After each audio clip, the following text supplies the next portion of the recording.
being here today, and it's good to see many of you. I haven't seen you for a long time, and yeah, thank you for making this a priority. Obviously, oftentimes it's the sadder realities of life that bring us together, but nonetheless, it's an opportunity to be together in a way that I haven't been with many of you in the same place in a good while, and so we acknowledge that this morning.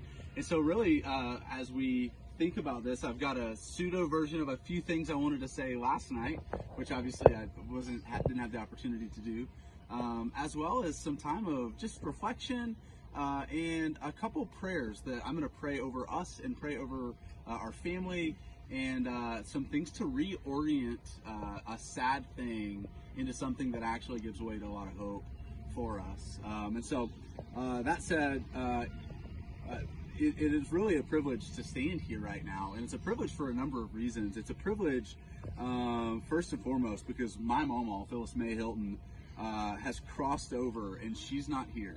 Almost the words that are reminiscent of the morning of the resurrection when Mary, the mother of Jesus, and Mary Magdalene come to the empty tomb, and they said, and the angel said, "You look for the living among the dead," and he's not here.